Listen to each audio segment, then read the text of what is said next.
I'm Karyn Bryant. I want to welcome you to another edition of MMA Heat. We're here at the Fortune Gym in Los Angeles, California. And today we're bringing you an interview with Frank Coraci. He's the director of Here Comes the Boom, a new MMA-themed movie starring Kevin James and Salma Hayek. We got the story on how Frank got the blessing of the UFC and how he helped Kevin James lose a whole lot of weight.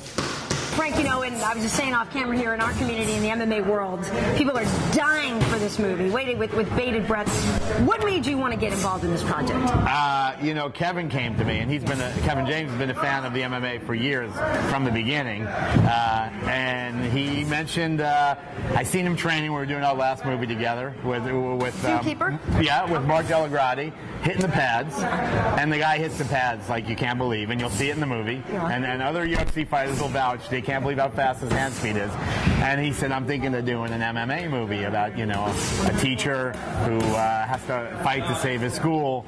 Yeah, and immediately when I thought of Kevin fighting MMA, a sport that I love, I was like, this would be a really fun, amazing movie to make. Certainly not the danger, but what I think would be nerve-wracking is making the fight scenes look legitimate, because that's the first thing a fight fan is going to say is called BS on a fight scene. So how'd you make sure they were legitimate? From the very beginning, it was really important that we embrace the sport fully. So my first experience at a UFC event, which is where he ultimately ends up in a fight, it's like no other sport in the world, as you guys know. It's like the room is a player. It's electric. You know, they know how to do it. They put on this most amazing show. It's a modern day, you know, Roman Coliseum. And an important thing for me was to capture that. And then when I saw the fighting and the dedication, I was like, this has to be the most baddest ass fight movie ever. So I had some of the most amazing fighters involved in helping us. You know, the players from the UFC that were in the movie that were around all the time were fighting, from Wanderlei Silva to Mark Munoz, Krzysztof Szynski. Mayhem's in it. Mayhem's in it. Chael Sonnen. I mean, and Bas Rutten is a major player, and he's there every day. Mark Delagrati's a trainer as himself in the movie.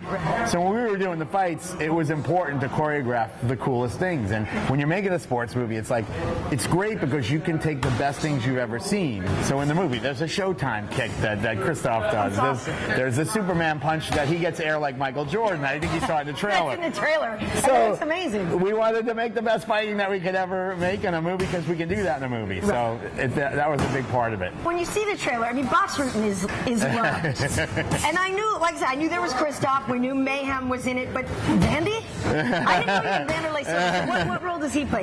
He plays himself. Okay. He's at a fight with Joe Rogan. He has a funny little bit. Again, understanding anything he says is really hard. So there's some really great outtakes that you can't miss either, because he just did so many funny things. But on the DVD, you're going to see some funny stuff. But yeah, he has a little cameo in there. Nice. Yeah, a lot of these guys had little cameos. Some of them fought Kevin. Chael fights Kevin. I won't say what happens. He doesn't play it himself. He plays the guy on the way up. So he's not really the great Chael. He's just a UFC fighter, an MMA fighter on the way up. But he trash talks. He tries to talk his way out of being tapped. I was going to say, because if you're going to get Chael in a movie, you need to at least to some degree take advantage of who Chael really is. Exactly. You know what I mean? Exactly. But so how good is Kevin? You said that he can really hit the pads if you ask anybody, but you know, we know some people that have trained him, and I know he really does love it, like you said. But you know, like how good is he? Like I said, he was an athlete growing up. He played football, he wrestled, so he had that background. And then he did martial arts, I think, for a big long time. Yeah. Bas was around him 15 years ago. They even did a little stint together. They did some martial arts in a movie. So he was familiar with it. And then, like I said, he started training hitting the pads with Delagrati. I think Delagrati got the part because he was so good at hitting the pads with him. No. And he's the real thing, Delagrati. Nobody has an accent like him. No, it's wicked good. So when you see he's amazing hand speed. He's an athlete. He's powerful. The guys that were training with him were saying he was pounding them hard. I watched him pound some people in the pads, and he has a big punch. much. Did you get in there and mix it up at all? I stayed away. It's like I used my wrestling dedication behind the camera. I didn't want to have to cut weight like Kevin did. Yeah, well, that was what I was going to ask, because when you look, even just at the trailer, at the end, there's a scene at the end, and I'm like, that boy's cut. I mean, how much did he drop? He dropped 80 pounds. 80 pounds. During the making, he dropped about 40 pounds. We shot the fights in order, and in the beginning, he's about maybe 40 pounds more. But by the end, we wanted to time out. So by the time he got to the UFC, it followed the story, and he was down to like 218. He was pretty ripped and in great shape. And that's amazing. Yeah, it was amazing. It was so part of the character to have that dedication, and it worked for the movie. Method acting. That's perfect. And there's a bit of a love story in this as well. You have Salma Hayek, who I'm pretty sure nobody's going to have a problem sitting there watching. She's gorgeous. Is she a fight fan? She is a feisty fight fan. Yeah, she knows boxing, and she kept learning moves from Boss. Boss was training everyone. I'm a better fighter because of Boss, and she is too. And we found out she has a really mean right straight, really powerful. But she's what do we call it? We call it the paperweight, because she's tiny, right? Oh, she's tiny, but she's a ball of fire. Yeah, I would be afraid of her right straight. I gotta talk to this lady then. And I do notice, we'll get to some of the other films that you've done, but you have a small part in this. On IMDb, it says, what does it say? Disoriented Jim Patron. That would be me. Is that a real life theme, or is that just? I do cameos in my movies. Yeah. I usually get forced into them. Okay. I don't like to just put myself in the movie to go, hey, there's the director. But usually there's something silly I could do. If I can make people laugh, I'll do something. Right. And it's usually at my expense of my,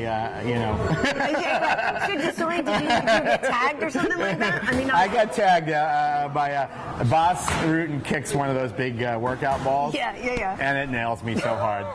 So by the third take, I had a slight concussion. So the movie from that point on gets a little blurry. That's great. I do want to ask you, is it more difficult? We know Boss has done a lot of work in front of the camera, but do you find would you rather have a fighter who knows a little bit about acting, or an actor that you can teach to fight?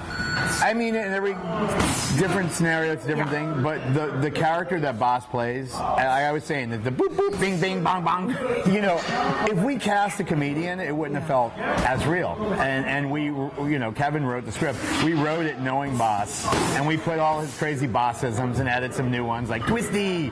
And he's great in the movie. He's unbelievable. I mean, everybody loves him already. They're going to love him even more. I think he has a future action star. Whatever he wants to do, the big screen loves him, and so do the audiences. That's great. I didn't realize that Kevin wrote it with all these people in mind. I mean, that makes sense, that if he wrote it with all these guys in mind. I mean, because that's the thing, Boss is just so likable, and so you can't. I can't wait to see it. It's going to be great. We want it to be real and authentic, and the movie, even though it looks like a big comedy, it's a comedy, but it's based in reality, and it's got some weighty moments, and there's some realness going on. Certainly, some people are afraid of MMA. They think it's too violent. So who can we take? What's the youngest age you think somebody could go? We screened the movie before when we were previewing it, and we asked the audience, because the final fight is the real deal. It's Kevin getting the ring in the UFC. What would happen to a 42-year-old biology teacher, even in shape? Right. He gets pummeled like you can't imagine. But we asked the audience, because they loved it so much, they were cheering the final fight.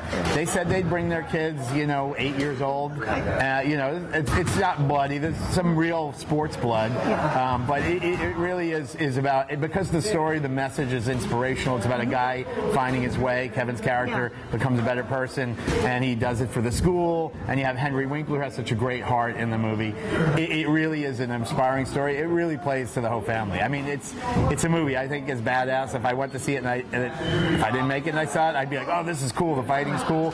But then the storyline and everything else will work for the whole family. But I saw women going nuts. Women that haven't watched MMA, UFC, going crazy, cheering, clapping, and that's a good sign. So we're hoping it opens the sport up to a much wider audience. That's a big part of it. The first UFC, blessed movie, Dana gave us the UFC to be in the movie. Well, that's what I was just going to ask you, is what did they think? Have they, they've seen it yet and stuff, but how did you even get that? Because we know, the people that made the Matt Hamill movie, or even if you're looking at something like Warrior, where they're talking about the UFC, but they can't really get the UFC, or they can just get a little bit of this and that. So how did you even broach that with them and get all that cleared? Kevin's longtime relationship with them made it it happen. And Dana, the one thing he said to me, he's like, kid, make sure the hits are big. I'm like, I promise you they'll be big, and they're big.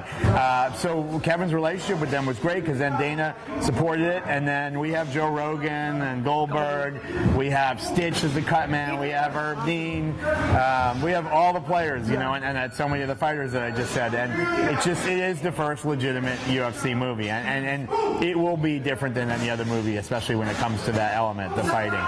Well, in the sequel, I hope there's a role for a curly-haired reporter. I think there needs to be. I want to ask you about your other films because you're so successful.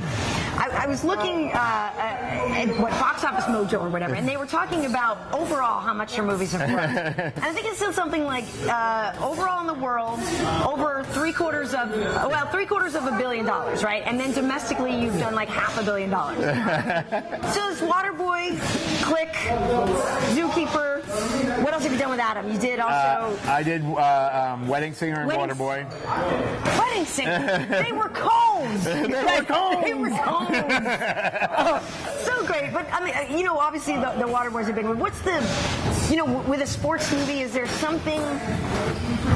There's always that delicate balance of making sure it's got the heart and that resonance, but making sure it's got enough action in it too and stuff. So is that something that you feel like you really perfected with the Waterboy, and now you're getting? I mean, I approached in a way. The Waterboy's a bigger comedy than this. It's more grounded reality, but I love football too. Yeah. So when you see a movie made by a filmmaker who's hopefully got talent, and it's a sport they love, I mean, you embrace the sport. And I felt like when I did the Waterboy, I tried to make the coolest football that nobody's seen, the biggest hits, and I got to do that on Boom with MMA, and it's a sport I love. So my passion and love is I try to put out fighting that no one's seen before. When they see, Krzysztof Szynski flying through the air, coming into the camera lens with a flying elbow, I haven't seen a UFC movie or a boxing movie that had that kind of feeling, and it's very first person. So I wanted that experience to be different. So like I approached my movies in the past, especially like the Waterboy, it's that my love of the sport and appreciation, and knowing how dedicated the fighters are. I feel like I owe it to them because I think MMA fighters are some of the most dedicated fighters in the world. That's to me, that's the ultimate to do that. What those guys do, the discipline. So I was that disciplined when making the movie. That's good. Well, I'm glad you heard that from you because I really do believe that if you go to one, MMA event or meet any of the fighters, the people who believe it's too violent, do this, do that, it's so easy to change their mind if they just get up close and personal with these guys. I mean, just wonderful people. So some of the nicest guys in the world, and it reminds me of my days of wrestling because you'd wrestle somebody, and after you'd hug it out with a guy, and it's even more amazing in MMA that you're kneeing a guy in the face, trying to knock him out, but immediately, in between rounds you're even hugging guys in between rounds, and that to me, it gets me every time. Like I get almost a little choked up when I'm watching a fight, and that's what I love about the sport, and so that spirit we tried to capture in the movie. Do you remember your first fight that you ever saw?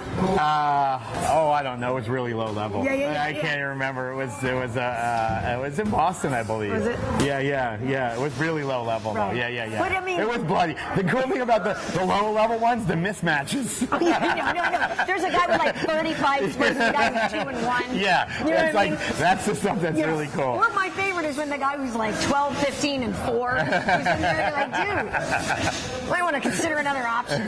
But cool. So what's next for you then? What do you do as a follow-up to this? I don't know. It's tough. I got a few things cooking. I don't want to say yet until I know which one's going. Yeah. But you're all about the comedy, yeah? I mix it up. Yeah. This one will show a little bit different side of me. I mean, even though Click had more. Click had a little bit more of the heart and drama mixed in. Yeah. I mean, that took death head on, really. Yeah, a little bit. But people seem to like it, so. Yeah, I like pushing that envelope a little, Yeah. All right, well, thank you for talking with me about the film. Thank you. Wishing you the best of luck. I know it's going to do, I think it's going to do great. I can't, but I'm pretty sure everybody that I know is going to see it. So. I will promise that if you go see the movie, it delivers the goods. You're going to walk out really charged and happy. Awesome. And if you love MMA, you're going to love it more. If you haven't ever even thought about MMA, you're going to actually really love MMA. Awesome. Well, congrats. Thank you so much. I gotta say, for a man who has grossed bajillions of dollars, Frank Coraci is a very, very cool man, and we wish him great success with the film. Well, that does it for us here at MMA Heat. If you'd like to know more about us or see more MMA videos, check us out on Facebook or on MMAheat.com. You can also follow MMA Heat and me on Twitter. I'm Karyn Bryant. See you next time.